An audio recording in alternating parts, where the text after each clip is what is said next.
Okay, hopefully everybody can see me well. My name is Kent, and tonight's video is going to be a little bit different than most of my videos. In fact, you may not want to watch this video if you usually watch my videos, because I'm changing subjects. Not because I'm changing subjects for every video, but just for this one video, I'm going to give myself a little bit of an indulgence into this one area that I never talk about, that has nothing to do with blockchain, has nothing to do with Bitcoin or EOS or anything else. It's just kind of I would say just kind of a diversion for me. And that diversion is Nebraska football. So if you're not into Nebraska football, don't watch this video, because you're not going to find it very interesting, and you're going to find it pretty unentertaining. But if you're into Nebraska football, you might find this interesting, because I have a point of view about it.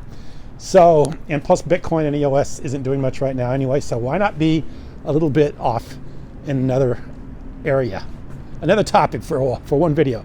So how I got involved with Nebraska football, and I've said it on this channel quite a few times, is I grew up in western Nebraska.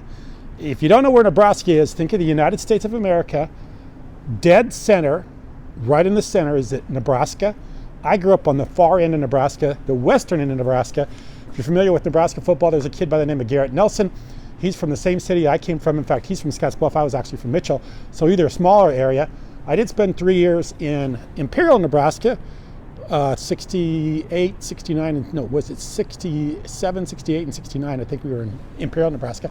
So I lived both in Imperial during the summer and then Scottsbluff. My folks were farmers out there. So it was a unique experience, because I was kind of like forced to become a Nebraska football fan by the fact that I grew up in the 60s and 70s, small town, rural Nebraska. Nothing else was happening. We had no satellite TVs. We only had local TV. We only had local radio. There wasn't any CNN. There wasn't anything else to watch. And every Saturday when you went out, all you heard was the Nebraska football games. That was it. And I'm like 7, 8 years old, 9 years old. I'm going to town with my folks. We go to the grocery store, Nebraska football game's on. My dad goes to the implement dealer. There's a Nebraska football game. And of course, obviously, it becomes a topic for a lot of people to talk about. Then when we were a little bit older, we were in the tractors or trucks. We'd be playing the game on Saturday.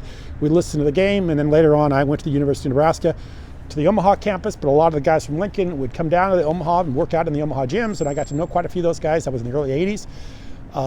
And so I got kind of interested in Nebraska football. And I watched it quite a bit through the 90s when they were good. And if there's one thing that's kind of interesting, is that there's a mess going on with EOS. There's a huger mess going on with Nebraska football for the last 10 years, because of the fact that they're not like what they used to be. When I was watching them as a kid, they were very good through the 80s and 90s. Actually, the 70s, 80s, and 90s. And then for the last 20 years, they've been really, really bad. Kind of like EOS. I mean, it's just like it just got really, really ugly, really, really bad. Not only is my main interest blockchain and EOS kind of a mess with EOS and the whole thing with the NF and everything, so is my passion, or the thing that I kind of do as a diversion, is the football. That's been a mess too, so I haven't caught a break on either direction. But anyway, if you've watched it, and if you see this topic or anything, like I say, very few people probably click on this video, because it's not a topic for my viewers, and I doubt if it finds very many places in the search engines that people will watch this, because I have no content on it whatsoever. So it's just going to be randomly if people see this video or watch this video. So anyway, the last 20 years have been really bad. And I haven't really watched them that closely in the last 20 years, because my sons both were wrestlers. So during Saturday, when we'd have wrestling tournaments, that would be the days the game were on. But they were doing poorly anyway, so I didn't really care. Well, here the last couple of years, I started watching them again. One of the reasons was my brother-in-law came back and moved back to California, and I got to talking with him about it. And then the other thing was, I just kind of found it interesting, because it's kind of been a mess. It's kind of been a real, a real crap show, if you want to say so. And I actually got to watching a couple of the YouTubers. One guy's name is Coronation. I think his name's John Johnston, and the other guy is Connor. In fact, he's out in Los Angeles, in the same place I'm at. I'm in San Diego, he's in Los Angeles. And I got kind of watching their videos. Next, I was watching one of his videos tonight about who will be the next coach for the Nebraska Cornhuskers, the Nebraska football team, the Nebraska Cornhuskers. And I wanted to weigh in on that, because I got an opinion. And as usual, there's a train going through.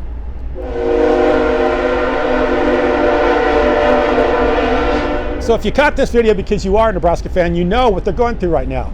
They're having a bad season, fired their head coach, interim coach being a guy by the name of Mickey Joseph, who was a quarterback for the Nebraska Cornhuskers in the 90s. I think the late 80s and early 90s. In fact, I even went to a couple games when he played and watched him play. Played Colorado, really pretty good game. We thought they were going to win, and at the end they lost. So I was at that game, watched that game with, I think my other brother-in-law was with me that day. And so we watched the game, and a friend of mine, we went down to the game. So, and I watched a couple Scott Frost football games too, so it's kind of interesting. I got to watch both those guys. So they've been in trouble for a few years, and of course it's become a little bit, it got interesting for me last year because they would lose so closely. And my wife, who doesn't like football or know much about it, I would go to her and explain the games, how close they were and how they'd lose at the last minute against really, really interesting or good teams. And she couldn't understand what I was talking about. So hence later on my brother-in-law came in, and then I was able to talk to him about it, but it was just kind of got to be interesting to me how closely they were losing. It's like the best team, they say, to ever have that record and lose that many games that close. So I thought that was kind of interesting. It got me re-interested in watching the games again. So I watched the games for the last year and a half, last 2 years, knowing that they were probably going to fire Scott Frost, which is who their quarterback was in the late 90s. In fact, he won a national championship for him. And then, he became available, and everybody thought he was going to be the hire that was going to turn his program around and make it successful again like it was back in the 90s when I used to watch it, the 80s, the 90s, 70s when I used to watch it. But it didn't happen. In fact, it just did the exact opposite. It just completely tanked. Horrible. In fact, I think he had a horrible record. Don't know what it was, but a losing record. So I was thinking last year when they told him, hey, you need to get a new staff, you need to get rid of your offensive coordinator, you need to fire some coaches and hire some new coaches. And I know they brought in this guy, and of course I knew who he was because he was a Nebraska quarterback in the 90s, Mickey Josephs. And so when I saw that, I thought, wow, I bet they're going to bring Joseph in as a backup in case Frost doesn't make it. Now I was thinking to myself, they're going to hire Joseph if Frost fails. And sure enough, Frost starts the year, has a horrible year. They fire him, and they put Joseph as interim coach. And lo and behold, and I didn't know this, and I don't think many other people knew it either, is that Mickey Josephs is the first black coach Nebraska's ever had in any sport, which is kind of interesting, which is probably a good reason why one of the good reasons I think he may end up being coach, ultimately becoming coach. So now they're at a crossroads, whether to bring in somebody new or to go ahead and hire this guy, Mickey Josephs, who was a former Nebraska football player, or bring in somebody from outside the program. Probably somebody like Lane Kiffin, although he was born in Lincoln, but he never played for the University of Nebraska or was on any of their teams or anything like that. Although I think his dad did coach for the University of Nebraska. I'm not into sports. I don't know anything about pro football. I know nothing about basketball. I know nothing about, the only other sport I know anything about is wrestling, but I know a little bit about college football. So they're thinking about bringing in another guy, or they're going to just stay with Mickey Josephs. But I think they're going to stay with Mickey Josephs. And I'll tell you why. I think he's almost a lock to be the next coach for the University of Nebraska. And I'm pulling for him to become the next University of Nebraska football coach.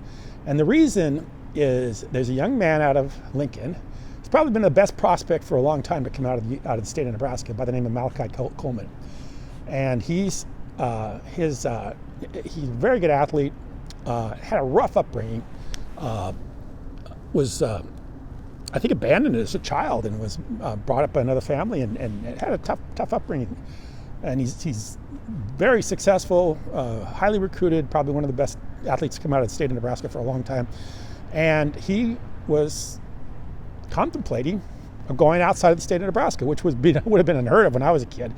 If Nebraska wanted you when I was going to high school and you would go to another school, that would be heresy. Nobody would even think about that. But anyway, so he was thinking about going to another school when Scott Frost was coach and they weren't doing well.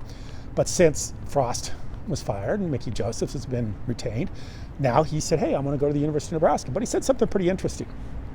He said, hey, because I'm going to go to the University of Nebraska and I know Mickey's going to be there.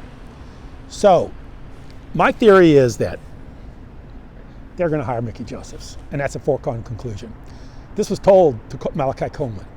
And The reason I think that it was is because he had to make a decision. He put a deadline on his decision. They wanted him to come. He came, and they told him, hey, Mickey's going to be the coach, and we're going to guarantee you that. And I think he took that, and he came out and said, hey, Mickey's going to be here. I know he's going to be here.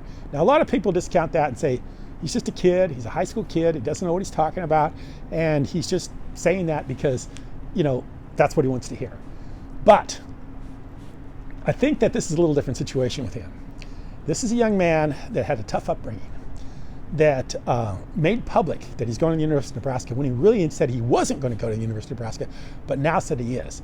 Had a tough upbringing, and Mickey Josephs has said, I want you to come to the University of Nebraska. And I think promises were made that, hey, if you come, Mickey Josephs will be here. We guarantee you will be here. And he said it in such a way that I think that it was told to him by somebody else. He just didn't imagine this himself. And like I said, this is a kid that had a tough upbringing, doesn't trust a lot of people. In fact, he said he doesn't trust a lot of people. And he said he believes that Mickey Josephs is going to be there. Now, I don't think they're going to lie to this kid.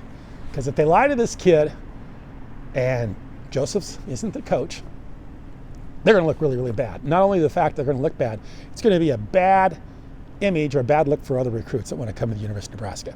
So I think Malachi Coleman was given inside information. Mickey Josephs is going to be the next coach, and to take it to the bank, come to Nebraska, and he did, and that's what he's doing. And I think so. There's been a deal cut. It's just they're just waiting to announce it. I think Trev Alberts, who's the athletic director for the University of Nebraska, who was a former player, and on the same team at the same time as Mickey Josephs. I think Mickey Josephs is a year or two older than he is, but they played together on the same team, and believe me, that makes a big difference. The athletic director and the head football coach being on the same football team is a great, a great thing for athletic directors. They want to feel like they're part of the team. And if you see this Trev Alberts, he's down in the locker room cheering with the team when Mickey wins, and you can tell he's pretty excited. And of course, he told Mickey to be interim coach. So I think there's a connection there between Alberts and Mickey Josephs. And I think that they cut a deal that he will be the next football coach for the University of Nebraska. Take it to the bank. Not to mention the fact that last few weeks has kind of been an interview. It's been an up and down time for them, but they lost their quarterback. Thompson from Texas came in. Was a pretty good quarterback. They've got this kid named Trey Palmer, who's really, really, really good. They got a guy by the name of Grant, who's a great running back. I mean, Mickey Josephs has kind of built this team with Palmer and Thompson both coming to Nebraska because of Josephs. And Josephs is a great recruiter, which is what you need in college football today. You don't need a guy to do the X's and O's. You can bring in assistant coaches to do the game planning. You need somebody that's going to be someone that's going to be good in front of the camera, and somebody that's going to be the kids want to play for. And the recruiter is going to make or break this program, not a great coach or somebody with a lot of experience. It's going to be somebody that can bring in the talent. It's like Barry Switzer used to say, it's not the jockey, it's the horse. And another way of saying it is, it's not the X's and O's, it's the Johnnies and Joes. So the guy that can recruit will be the guy that wins. And the guy that can bring in the players and the talent, that'll be the guy that does it. Doesn't matter how much experience you've had running the program. They can get other people to do all the scheduling and make sure, the deadlines and details are met. In fact, it's kind of funny because Joseph was in a press conference and he actually kind of slipped and started talking about Malachi Coleman, and it was against the violations of the NCAA. So he's not up on all this stuff, but you can get other people to do that stuff for you. You don't need Mickey Josephs, the head coach, to do it. So I listened to Corn Craze tonight while I was on the treadmill, and he went on for an hour and a half about who was going to be the head coach. And he doesn't think it's going to be Mickey Josephs. He doesn't think it's going to be somebody else, although he thinks he's got a shot, but not a very good shot. I'm going to go out on a limb and say 100% it's going to be Mickey Josephs, simply because of the connection he has with Trev Alberts, and because he meets with Trev every week. They have a meeting, and believe me, that's important, that personal contact. So Mickey Josephs is meeting with Trev Alberts every week, as well as Tom Osborne, every week. And if you don't know who Tom Osborne was, he was a legendary coach from Nebraska. He was the guy who was coaching most of the time I was watching him. In fact, yeah, all the time I was watching him, because when Devaney was coaching, I was pretty small. So he's meeting with Devaney's dead. He's meeting with Osborne, and he's meeting with Trev Alberts every week. So he's getting, a lot of personal contact with those two guys. And those guys are the guys that are probably going to make the decision with the help of probably some big financial people too. But the financial people will probably defer to the coach and to the athletic director as far as who they want to have as the coach. So I do think it's Mickey Josephs. I hope it is Mickey Josephs. I think if it is Mickey Josephs, they'll have a successful football program again. If they don't, if they hire somebody like Matt Rule or Dave Aranda or the guy from Baylor, I don't think it's going to be nearly as good. They got to keep Joseph around. And the other thing too, a lot of people were thinking that if they hired somebody else, that Joseph would be retained on staff. I don't think that's going to be the case. If Joseph doesn't get to be head coach, he will move on to other programs. Arizona State's got a great program. My sons went to Arizona State. I saw their program firsthand when I was there, when they were on the wrestling team. They got a nice facility. They got a great stadium. And, you know, he has maybe an opportunity to go there. So he will be gone if they don't make him the head coach. And I think at this point they got too much invested in him. He's got a relationship with the players. He's got a relationship with the former coach, Osborne, who was the legendary coach. He's got a relationship with Alberts that he played with. And he's got a relationship with recruits and players that are there now. So I think this is a done deal. Mickey Josephs will 100% be the next coach for the University of Nebraska. So there you go. There's my video that I'm doing because I just don't want to talk about EOS or Bitcoin tonight or the economy.